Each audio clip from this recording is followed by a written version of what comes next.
I'm Boris, 28 years old, and I've always been the forgotten child in my family. My parents made it clear from day one that my sister Amanda was their golden child. But nothing prepared me for the day they announced a dream vacation to Hawaii and told me I wasn't invited. That vacation was the final straw in a lifetime of being second best. What they didn't expect was returning to find half their house empty and me gone without a trace.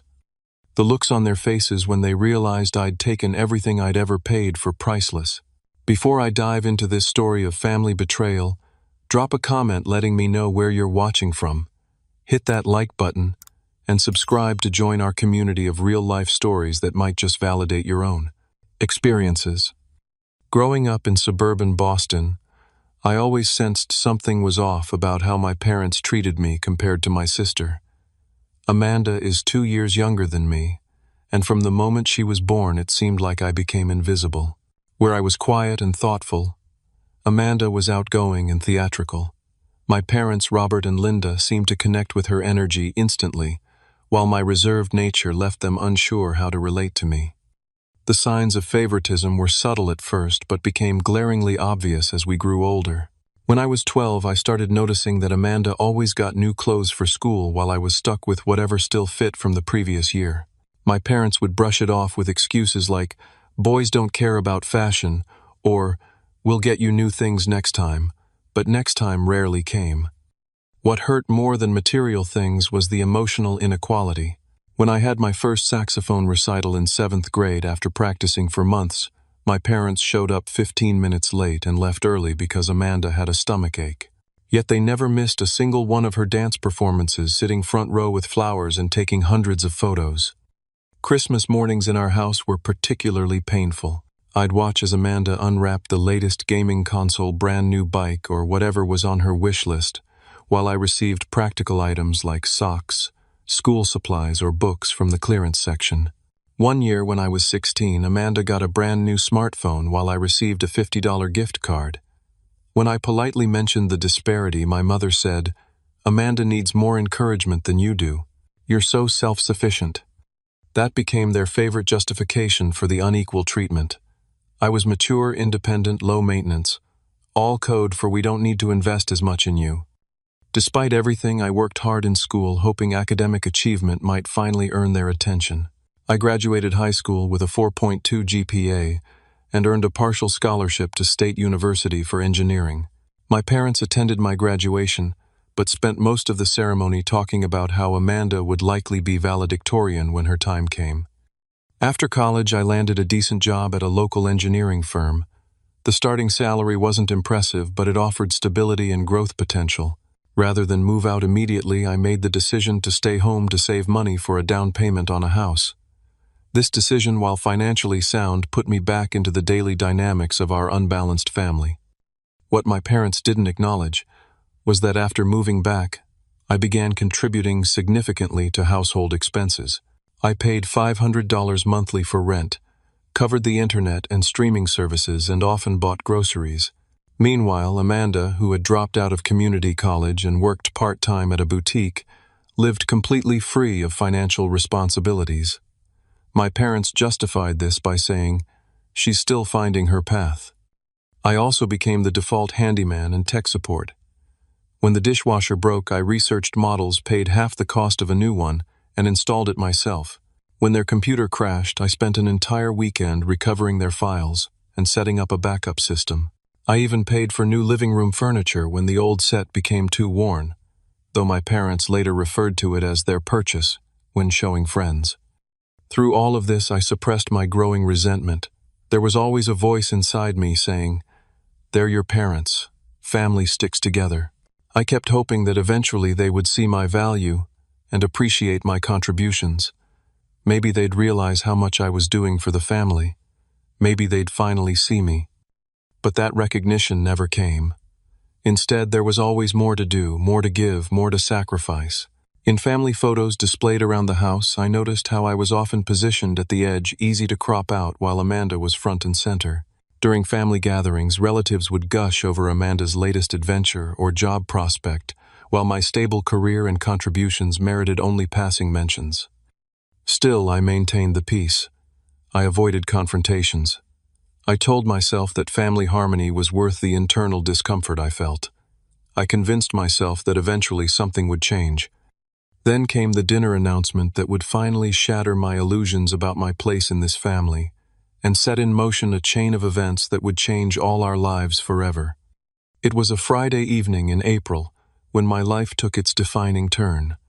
Mom had made her special lasagna, which usually signaled some kind of family announcement. We all sat around the dining table I had refinished last summer with my own money and time. "We have exciting news," my father announced, looking particularly pleased with himself. He glanced at my mother, who was practically bouncing in her seat. "Your mother and I have been saving up, and we've booked a family vacation to Hawaii." My sister Amanda gasped, dramatically clutching her chest. "Oh my God, are you serious, Hawaii? Like actual Hawaii?" 10 days in Maui, Mom confirmed. "We leave in 3 weeks." I felt a genuine smile spread across my face for the first time in months. A family vacation was exactly what we needed. Maybe this would be an opportunity for us to reset our relationships, to connect on neutral ground away from the patterns of our daily lives. "That's amazing," I said already, mentally calculating how to arrange time off work. "I've always wanted to see Hawaii. Do we have specific plans for activities, or are we playing it by ear?"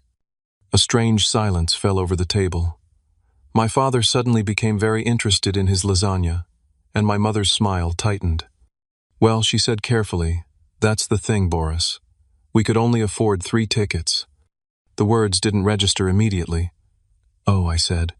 "So we're going at different times, or is someone staying in a different hotel to save money?" Another uncomfortable silence. "No, honey," my mother continued with that same tight smile. "What we mean is, Amanda will be coming with us and you'll stay home." I felt like I'd been slapped. "You're taking Amanda and not me." It's not like that my father jumped in. It's just that funds are tight right now with the economy and everything. We could only manage 3 tickets. Then why not draw straws? Or take turns somehow? I could join you for part of the trip, and Amanda for the other part, I suggested, struggling to keep my voice level.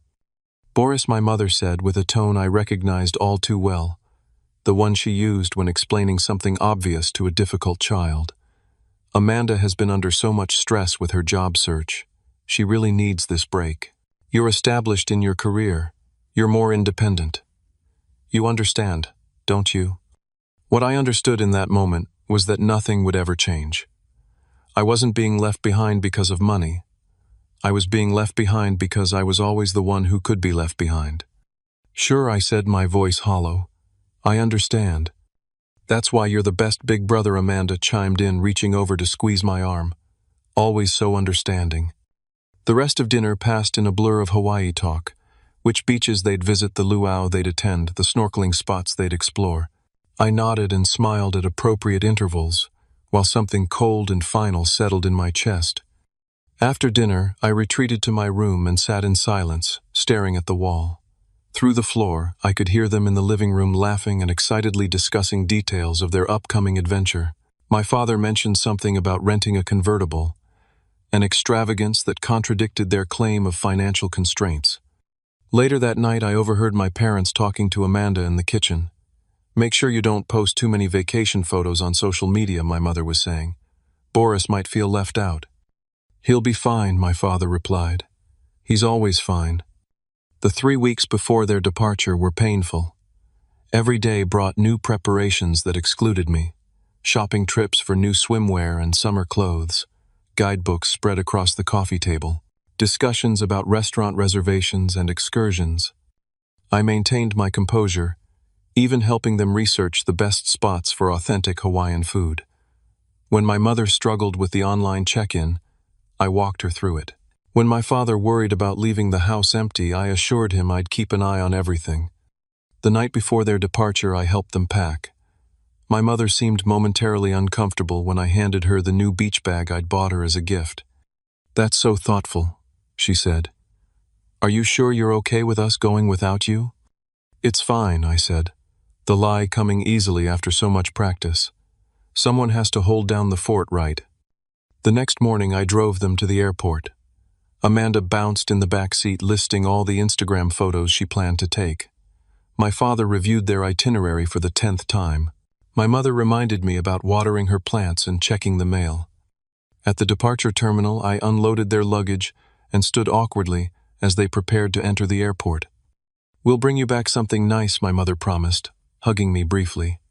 "Have fun," I replied, forcing a smile. I watched them disappear through the sliding doors, my sister turning once to wave excitedly. Then I got back in my car and drove home to an empty house that had never really felt like mine despite everything I had contributed to it. As I pulled into the driveway, I realized this was the first time in years I had the house completely to myself for an extended period. 10 days of solitude stretched before me. 10 days to decide what I wanted to do with the rest of my life. The house felt unnaturally quiet as I stepped inside. Without the constant background noise of my family, I could hear the subtle creaks of the floorboards and the hum of the refrigerator I had purchased last winter when the old one died unexpectedly. I wandered through the room, seeing our home with fresh eyes. In the living room stood the entertainment center I had built from scratch. The couch I had saved for months to buy when Mom complained about backaches from the old one. The smart TV I had gifted the family for Christmas 2 years ago. In the kitchen, my coffee maker sat on the counter next to the stand mixer I'd bought Mom for her birthday, which she'd used exactly twice. The dining room featured the table I had refinished and the chairs I had reupholstered after a weekend workshop. It was startling to realize just how much of what made this house comfortable had come from my wallet and my labor. Yet in family conversations, these items were always referred to as our new couch or the TV we got last year. Curious about what else I might discover, I ventured into the rarely visited guest room closet where family albums and memorabilia were stored. I pulled out photo albums dating back to my childhood, settling onto the floor to flip through them. The visual evidence was undeniable. In family vacation photos from when I was 10, Amanda was front and center on my father's shoulders at Disney World while I stood slightly apart. In Christmas morning pictures, the camera had captured Amanda's expressions of joy, while I was often partially out of frame or caught in awkward transitions. Then I found something that made my heart sink. Hidden behind the regular albums was a smaller one I'd never seen before. Inside were photos from a weekend trip to New York City, a trip I had known nothing about. Based on the dates on the theater tickets used as bookmarks, this secret excursion had occurred during a weekend when I was working overtime on a critical project. I continued searching and found evidence of other outings I'd been excluded, from a folder of receipts from a ski weekend tickets to concerts. I would have loved to attend brochures from museums in Chicago with dates that coincided with a time I'd been told everyone was visiting my aunt who was too ill for extra company. The truth hit me with crushing clarity. This Hawaii trip wasn't an anomaly. It was part of a pattern so ingrained that they didn't even see it as wrong anymore. With methodical determination, I began a financial audit of my contributions to the household. I retrieved bank statements, credit card bills, and receipts I had fortunately saved in my filing cabinet. Over the course of several hours, I created a spreadsheet documenting every major purchase I had made for the house, every bill I had paid, every repair I had funded. The total was staggering. In just the past 3 years, I had contributed over $20,000 beyond my agreed rent. Money that had effectively subsidized my parents' comfortable lifestyle and Amanda's free ride. I found receipts for furniture my parents had proudly shown off to relatives as their purchases. I discovered that the emergency loan I had given my father for car repairs had never been repaid despite his comfortable salary at the insurance company where he'd worked for 20 years. That evening, I called my best friend Tyler, someone who had witnessed my family dynamic for years but had always been tactful in his observations.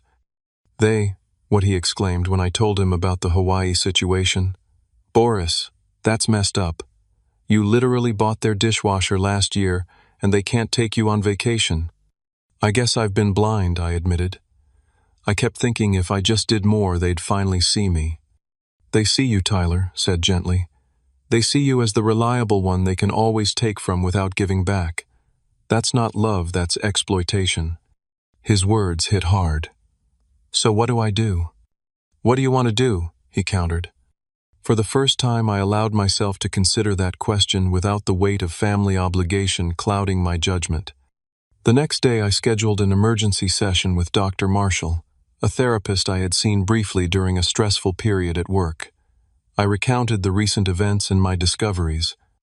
What you're describing sounds like a classic family dynamic, where one child is designated the responsible one, and another is the one who needs help, she explained. These roles become comfortable for everyone, except the person carrying all the weight. But they're my family, I protested weakly. Yes, and family should be the people who value you most, not the least, she replied. The question isn't whether you're related by blood. The question is whether this relationship as it stands is healthy for you. It's not, I admitted for the first time. Then what boundaries do you need to set for your own well-being? That question lingered as I drove home. Boundaries.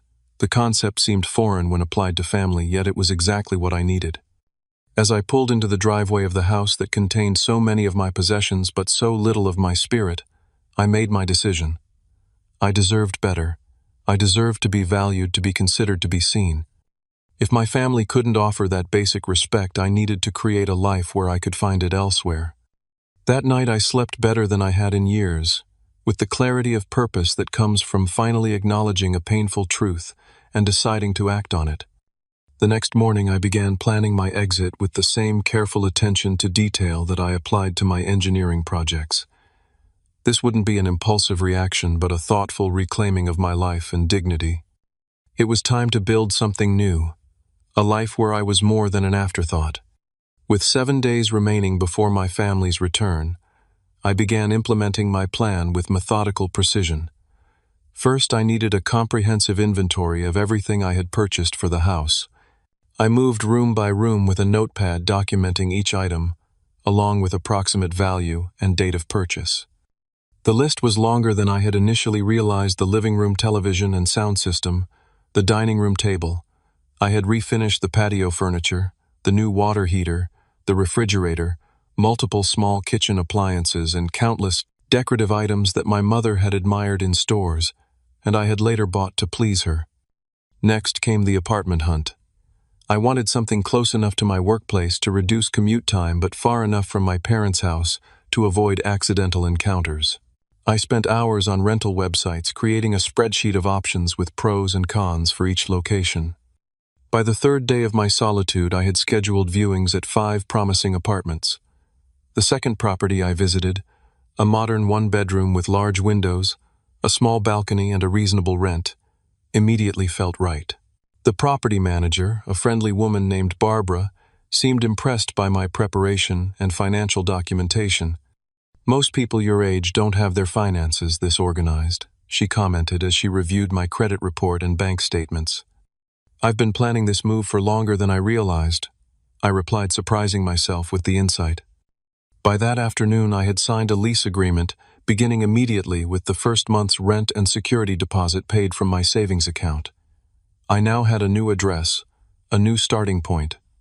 The next day, I visited the apartment with measurements and began ordering essential furniture for delivery. A bed, a couch, a dining table, kitchen essentials, only what I would need immediately. I could build the rest of my home, gradually choosing each item with purpose rather than necessity.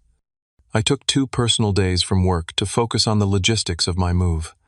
I contacted a local moving company and scheduled them for the day before my family's return. Then I began the careful process of packing my belongings, starting with my bedroom. As I sorted through years of accumulated possessions, I made thoughtful decisions about what to keep. Some items held painful memories of trying to earn approval that never came. These I donated. Others represented genuine achievements or happy times, independent of my family's validation. These I carefully packed. The most complicated part was determining the ownership line for household items. I was determined to be scrupulously fair, taking only what I had genuinely purchased with my own money. I gathered receipts where I had them, and bank statements showing purchases where I didn't. I created a detailed spreadsheet documenting each item I planned to take its purchase date, price, and method of payment. I made copies of all receipts and supporting documentation. I wasn't planning to steal anything. I was simply reclaiming what was legitimately mine. By day 5, my bedroom was packed into labeled boxes, and I had begun carefully removing my items from the shared spaces of the house. I worked systematically, filling the garage with packed boxes ready for the movers. On day 6, I visited my new apartment again to accept deliveries of my new furniture. I spent a few hours arranging the basics and setting up utilities in my name. The space was taking shape, becoming mine, in a way the family home had never been. That evening I sat at the dining room table and composed a letter to my family. I wrote and rewrote it several times, striving for a tone that was clear and firm but not vindictive. I wanted to explain my actions without seeking to hurt them as they had hurt me. The final version read, "Mom, Dad, and Amanda, by the time you read this, I will have moved out of the house. This decision hasn't been made hastily or emotionally, but after years of feeling undervalued and taken for granted in this family. The Hawaii trip was simply the final confirmation of what I've felt for years, that I am not considered an equal member of this family. While I understand that parents sometimes have favorites, the disparity in how you've treated Amanda and me has gone beyond preference into something harmful. I've taken only what belongs to me, items I purchased with my own money. I've left detailed documentation of these purchases on the computer desk. You'll notice many things missing because, as you may be surprised to learn, I've been financially supporting this household far beyond my agreed contribution for years. I don't share this to request repayment or to make you feel guilty, but simply to explain why so many items will be gone. This isn't theft. It's me finally recognizing my own worth. I've changed my phone number and email address. I need space and time to build a life where I am valued. Please respect this boundary. I wish you well, Boris." I printed the letter and placed it in an envelope on the kitchen counter, where it would be immediately visible upon their return. That evening I changed my phone number, created a new email address, and set up mail forwarding to my new apartment. I informed my workplace of my new contact information, asking them to keep it confidential for personal reasons. On day 7, the morning before their return, the moving company arrived promptly at 8 o'clock. 3 efficient movers worked under my supervision, carefully loading my boxed possessions and the furniture I had documented as mine. By early afternoon, the house looked strangely hollow. The living room without its television and entertainment center, the dining room with an empty space where the table had stood, the kitchen missing the refrigerator and several appliances. I did a final walkthrough, making sure I had left nothing behind that I wanted and taken nothing that wasn't rightfully mine. I cleaned my bedroom thoroughly, stripping the bed and vacuuming the carpet. Before leaving, I stood in the entryway and looked at the house that had been my home but never really my place. I felt no sadness, only a strange lightness, as though setting down a heavy burden I had carried for too long. I locked the door, left my key on the hook in the garage, and drove away to begin my new life. I spent that night at Tyler's apartment, my phone turned off, trying to distract myself with pizza and video games, while anticipating the storm that would erupt when my family returned home the following afternoon. "You okay?" Tyler asked during a pause in the game. "You seem a million miles away." "Just wondering how they'll react," I admitted. "Part of me wants to be a fly on the wall. Based on what you've told me about them, I'm guessing there will be drama," Tyler said. "Are you prepared for that?" "As prepared as I can be," I replied. "I've documented everything. I've only taken what's mine. They can't argue with facts. But of course, family dynamics rarely operate on facts alone." The next day, I kept myself busy setting up my new apartment, arranging furniture, and unpacking essential items. Around 4 o'clock, knowing their flight was scheduled to land at 3, I finally turned my phone back on. Not my old number, but a temporary prepaid phone I had purchased, just to monitor the situation through mutual friends. I didn't have to wait long. At 4:30, a message from my cousin Rachel popped up. "What happened at your house? Your mom just called my mom hysterical, saying you've stolen everything and disappeared." I didn't respond, but it confirmed they had arrived home and discovered my absence. At 5 o'clock, Tyler called. "Your dad just called me 3 times in a row. I didn't pick up, but he left a voicemail demanding to know where you are. He sounds furious." "Did he mention the letter?" I asked. No, just that you've stolen half the house and better have a damn good explanation. By evening, I had received messages from 5 different relatives and friends, each reporting similar outreach from my panicked and angry parents. Apparently, they were systematically contacting everyone they could think of who might know my whereabouts. From these reports, I pieced together their reaction. According to my aunt, when they first entered the house, they thought they had been robbed and nearly called the police before finding my letter. My father had apparently had a shouting fit in the driveway that attracted the attention of several neighbors. My mother was alternating between tears and angry declarations that I had broken her heart. Amanda was reportedly in shock, repeating that she never thought I would do something like this. The next morning I went to work as usual, having notified my supervisor about my change in living situation and the possibility of family members trying to contact me there. Security had been briefed not to provide information about my schedule to visitors. It was a precaution that proved necessary. Around lunchtime, my supervisor stopped by my desk. "Your parents are downstairs," she said quietly. "Security didn't let them up as you requested. Do you want to speak with them?" I took a deep breath. "Not today. I'll deal with this on my terms, not theirs." She nodded, respecting my decision without asking for details. They seemed pretty upset. Security said they might wait in the parking lot. "Thanks for the warning," I said. When I left work that evening, I spotted my father's car immediately. He and my mother were sitting inside, scanning the exit doors. I considered slipping out another way, but then decided against it. This confrontation would happen eventually. It might as well be now on neutral territory. As I approached my car, they spotted me and rushed over. My father's face was flushed with anger, my mother's eyes red from crying. "What the hell do you think you're doing?" my father demanded, his voice carrying across the parking lot. "You can't just take our things and disappear." I took my things, I corrected calmly. Items I purchased with my own money. "That refrigerator was in our house," my mother interjected tearfully. "The television, the dining table, those belong to the family." "I have receipts for every single item," I replied, maintaining my composure. "I paid for them. They're mine." "We're your family," my father shouted. "You don't nickel and dime family." The irony of his statement was almost laughable.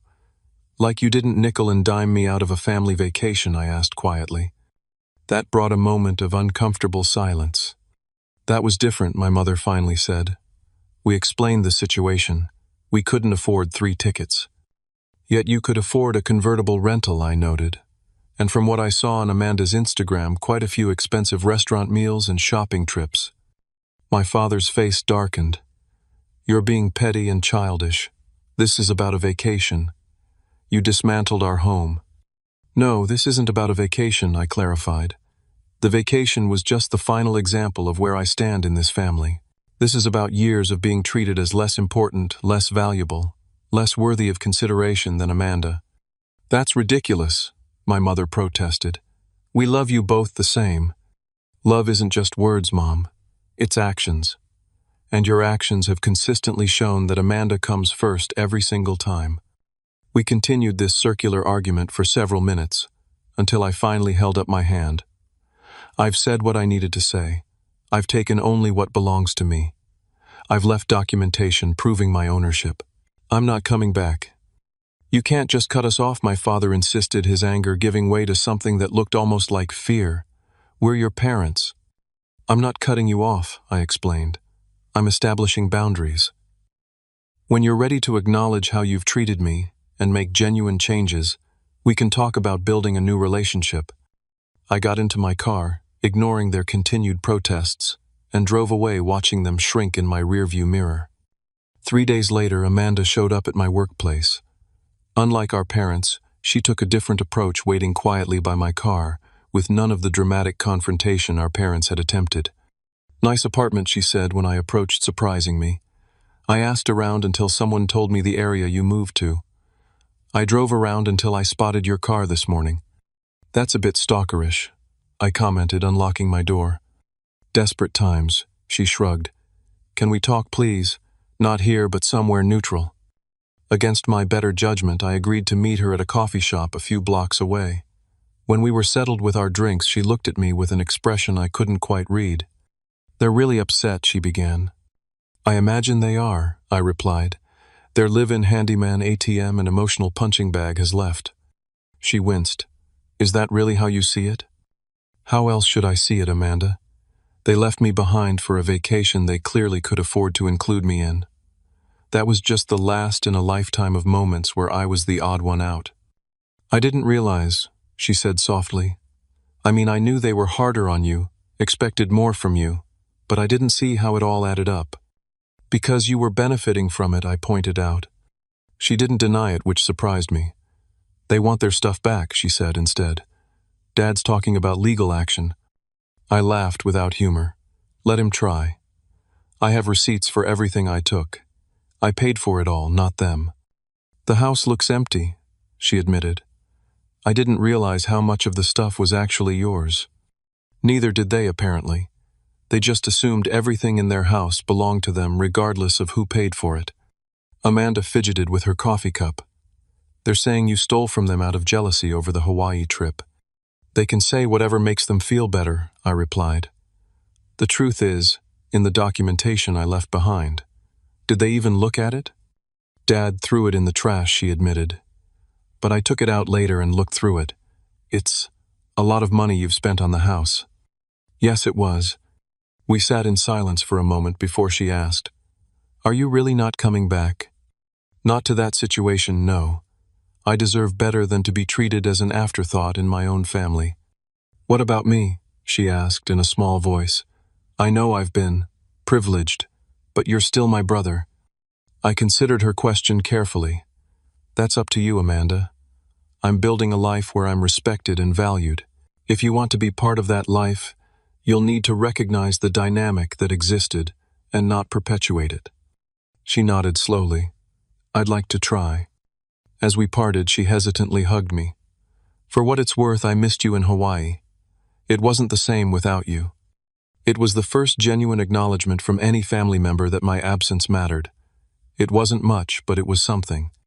When I returned to my apartment that evening, I had 3 voicemails from my mother on my work phone, each more desperate than the last, culminating in threats about family heirlooms I had supposedly taken, I hadn't, and warnings about destroying the family.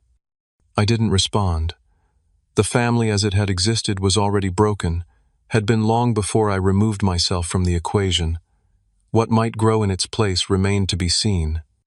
In the weeks that followed, I settled into a routine in my new apartment. Each day, the space felt more like home, not just because of the physical items I had brought or newly purchased, but because it was truly mine. I made decisions based solely on my preferences, from the color of the shower curtain to the arrangement of furniture. For the first time, I wasn't considering how my choices would be judged by my parents or compared to Amanda's tastes. I joined a local rock climbing gym, something I had wanted to try for years but had never prioritized. I started cooking for myself, experimenting with recipes rather than conforming to my family's preferences. I even adopted a cat from the local shelter, a quiet, dignified gray tabby I named Archimedes, who seemed as appreciative of our peaceful home as I was. At work, I felt a new confidence that was noticed by my colleagues and supervisors. Free from the constant emotional drain of my family situation, I found energy for creative solutions and leadership opportunities I would have previously avoided. My parents continued their attempts to contact me through increasingly creative channels. When I blocked their numbers, they called from new ones. When I filtered their emails, they created new accounts. They sent letters to my workplace, had friends accidentally run into me, and once even had a pizza delivered to my apartment with a note begging me to call them. I maintained my boundaries firmly but without malice. I returned the letters unopened. I politely but briefly acknowledged their friends before excusing myself. I enjoyed the pizza but ignored the note. About 6 weeks after my move, I received an unexpected visitor at my apartment. My father's brother, Uncle James, who had always been kind to me but lived across the country, was at my door.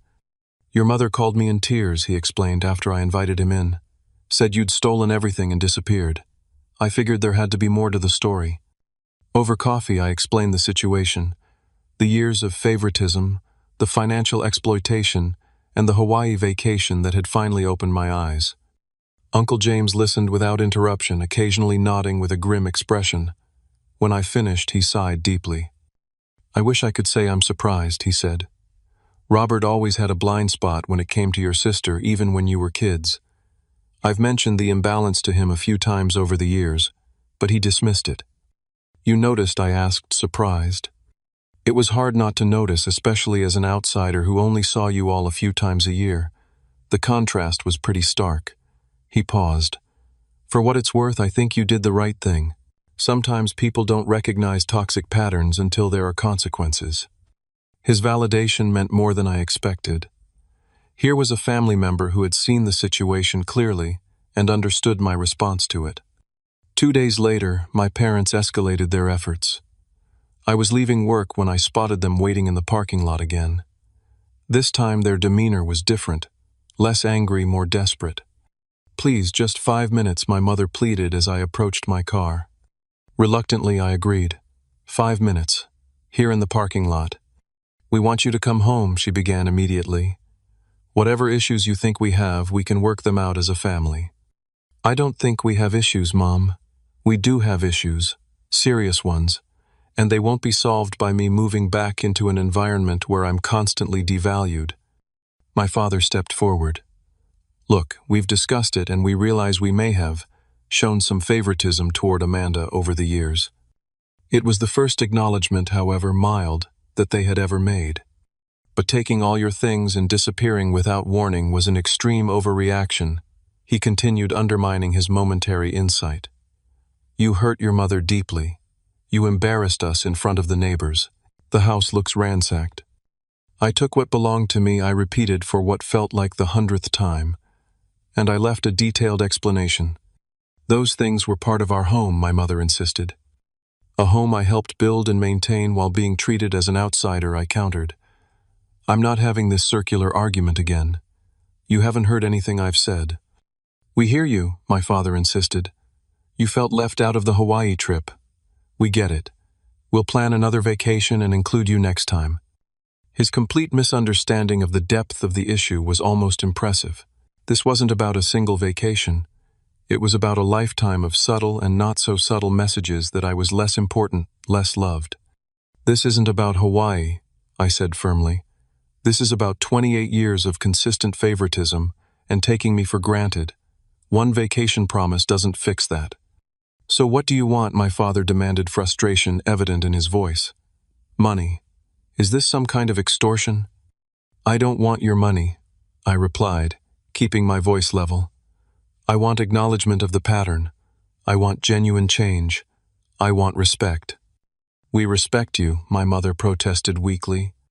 "Your actions say otherwise." Our conversation continued in this vein until I finally checked my watch. "Your 5 minutes are up. I have nothing more to say until you're ready to truly listen." As I drove away, I felt a strange mix of emotions. Sadness for the relationship we might have had, but also pride in my ability to maintain boundaries despite their pressure. The following week, I received an email from Amanda asking to meet again. This time we met at a park near my new apartment, walking along a tree-lined path as we talked. "They're still upset," she began, "but differently now. Less angry, more confused, I think." "Confused about what?" "About why this is such a big deal to you. They keep saying they don't understand why you're blowing everything out of proportion." I shook my head. "That's exactly the problem. They can't even see it." "I've been thinking about what you said," Amanda continued, surprising me.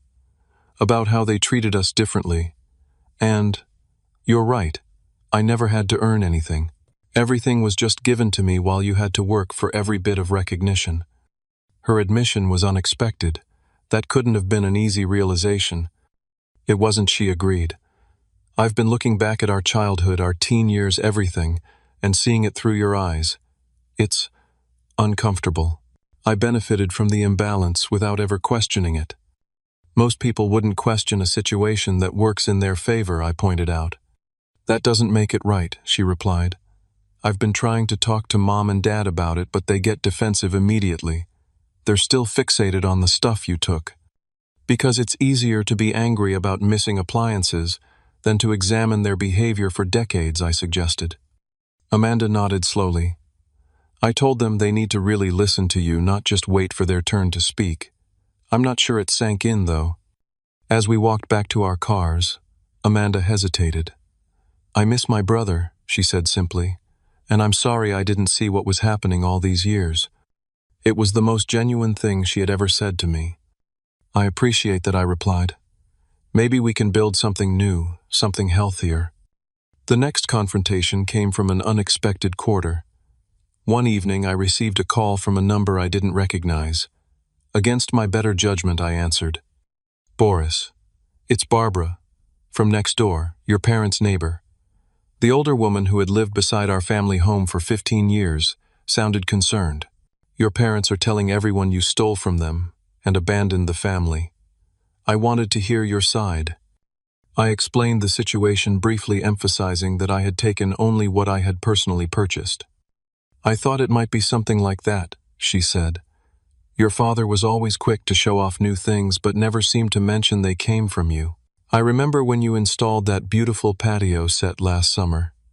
He was bragging about it at our neighborhood barbecue, as if he'd picked it out himself." "That sounds familiar," I agreed. "Well, for what it's worth, not everyone believes their version of events," she said firmly. "Several of us noticed over the years how they treated you versus your sister. It wasn't right." It was oddly validating to know that even relative strangers had observed the disparity that my own parents refused to acknowledge. About 2 months after my departure, the final confrontation occurred. My parents showed up at my apartment unannounced. Amanda must have given them my address, though I couldn't bring myself to be angry with her for it. When I opened the door to their unexpected knock, they pushed their way inside before I could object. "So this is where you've been hiding," my father said, looking around critically. "With all our furniture." "My furniture," I corrected, as the receipts I left clearly showed. "We want to resolve this situation," my mother said, sitting down on my couch without invitation. "This has gone on long enough." "I agree," I replied calmly. "Have you come to apologize for the years of favoritism and take responsibility for the toxic family dynamic you created?" My directness caught them off guard. They exchanged glances. "We may have made some mistakes," my father admitted grudgingly. "All parents do. But this extreme reaction is unwarranted." "Is it?" I asked. "Because it took me literally removing myself and everything I've contributed to your lives for you to even acknowledge there might be a problem. That seems like a pretty entrenched issue to me." "You're twisting things," my mother protested. "We've always loved you." "Love isn't enough, Mom. Respect, fairness, consideration. Those matter too." My father's patience finally snapped. "Enough of this therapy talk. We want our things back. The refrigerator, the TV, the furniture, they belong in our house." I walked to my desk, retrieved a folder, and handed it to him. "Here are copies of every receipt, bank statement, and credit card bill, showing that I purchased those items with my own money. They were never yours to begin with." He flipped through the documentation, his face growing redder by the moment. My mother looked over his shoulder, her expression changing from indignation to confusion as she saw the evidence. "But we thought," she began. "You thought wrong," I said simply. "You assumed everything in the house was yours because you never acknowledged or valued my contributions. Just like you never acknowledged or valued me." My father closed the folder with a snap. "This isn't over," he threatened weakly. "Actually, it is," I replied. "You have no legal claim to anything I took. If you want to pursue this further, we can involve lawyers, but I assure you, you won't like the outcome." They left shortly afterward, defeated by facts they couldn't dispute and a truth they were still unwilling to fully face. As I closed the door behind them, I felt no triumph, only a sad certainty that they might never truly understand what had been lost. Not refrigerators or televisions, but the relationship with their son that could have been built on mutual respect rather than exploitation. 6 months passed, and summer turned to fall, then winter. In that time, my new life took shape in ways I hadn't anticipated. My apartment became a true home, filled not just with the material possessions I had reclaimed, but with new items chosen specifically for this fresh chapter. Each purchase, from art for the walls to books for the shelves, represented a choice made solely for my satisfaction rather than to earn approval or fill someone else's needs. Professional growth followed my personal evolution. At work, I accepted a promotion to project lead, a position I might previously have declined out of fear it would take too much time away from my family obligations. My colleagues noticed the change in me, a new confidence, a willingness to speak up, a comfort in my own skin that had been missing before. What surprised me most was how my social circle expanded once I was free from the constant emotional drain of my family situation. I joined a book club, started attending community events, and reconnected with old friends who had gradually drifted away during the years I was too consumed with family drama to nurture those relationships. Among those new connections was Jessica, a landscape architect I met at a volunteer event for the local park. Our relationship developed slowly and thoughtfully, built on mutual respect and clear communication, qualities I now recognized as essential rather than optional. "You're different from most guys I've dated," she told me one evening as we cooked dinner together in my apartment. "You're so intentional about everything. The way you listen, the way you express what you need. It's refreshing." I learned the hard way what happens when relationships lack clear boundaries and honest communication. I explained, sharing some of my family history. "Their loss is my gain," she said, simply squeezing my hand. My relationship with my immediate family evolved in unpredictable ways during those months. My parents cycled through various approaches: anger, guilt bargaining, and eventually a strained acceptance that our relationship had fundamentally changed. Contact was minimal, but not completely severed. Occasionally, my mother would send a text message about a family event or holiday gathering. I responded politely but maintained my boundaries, declining invitations that felt like attempts to pull me back into old patterns rather than build something new. What surprised me was the outreach from extended family. Uncle James stayed in regular contact, calling every few weeks to check in. My grandmother, who had always been quietly supportive but deferential to my parents, began sending me handwritten letters that acknowledged the family dynamics in her own subtle way. "Your grandfather was like your father," she wrote in one letter, "always playing favorites with your aunts. I wish I had been braver in addressing it then. I'm proud of you for standing up for yourself in a way I never did." My cousin Rachel, who had always been closer to Amanda, reached out through social media. "I never realized how they treated you," she wrote. "But looking back, it was so obvious. I'm sorry I didn't see it sooner." These connections felt healing in a way I hadn't anticipated. Acknowledgement from family members who recognized the truth of my experience, even when my parents couldn't. The most significant change came in my relationship with Amanda. About 4 months after my departure, she called me with unexpected news. "I moved out," she said, a mix of pride and uncertainty in her voice. "Got my own apartment. I'm paying my own rent." "That's a big step," I replied, genuinely happy for her. "What prompted it?" "You partly," she admitted. "Seeing you build your own life made me realize I was stuck in this weird child role at 26, but also, things got strange after you left. Mom and Dad started putting all their focus on me, and it was suffocating. I finally understood a tiny fraction of what you were talking about. We began meeting regularly for coffee or dinner, building a sibling relationship that for the first time existed independent of our parents' influence. It wasn't always smooth. Amanda had years of conditioned behavior to unlearn, but it was authentic in a way our previous interaction never had been. "They talk about you all the time," she told me during one of our dinners. "The house feels empty without all the stuff you bought. Mom keeps saying the new refrigerator they had to buy doesn't work as well as the old one." "Do they ever acknowledge why I left?" I asked. She shook her head. "Not really. They frame it as you being oversensitive or going through some kind of phase. But I think deep down they know. They just can't admit it to themselves." The most dramatic development came around the 6-month mark of my departure. My mother called one Sunday afternoon, her voice uncharacteristically hesitant. "We'd like to talk," she said. "Your father and I. No agenda, no demands. Just talk." I agreed to meet them at a neutral location, a quiet coffee shop halfway between our homes. When I arrived, they were already seated, looking smaller, somehow less certain than I remembered. "Thank you for coming," my father began stiffly. "We appreciate it." "What did you want to discuss?" I asked directly. My mother took a deep breath. "We've been doing some thinking, and some talking with a counselor." That surprised me. My parents had always dismissed therapy as something for weak people. Amanda suggested it. My father explained correctly, reading my expression. Said we needed outside perspective. The thing is, my mother continued, we didn't realize. We didn't see how our behavior affected you. It wasn't a full acknowledgement, but it was more than they had ever offered before. We're not saying we did everything wrong, my father added quickly, but we recognized there was an imbalance in how we treated you and your sister. And we miss you, my mother said simply. The house isn't the same without you in it. Or without all the things I bought, I couldn't help asking. My father flushed. That's not fair. Yes, we miss the conveniences, but we miss our son more. We talked for nearly 2 hours, covering ground we had never explored before. They listened more than they had ever listened, though old defensive patterns emerged periodically.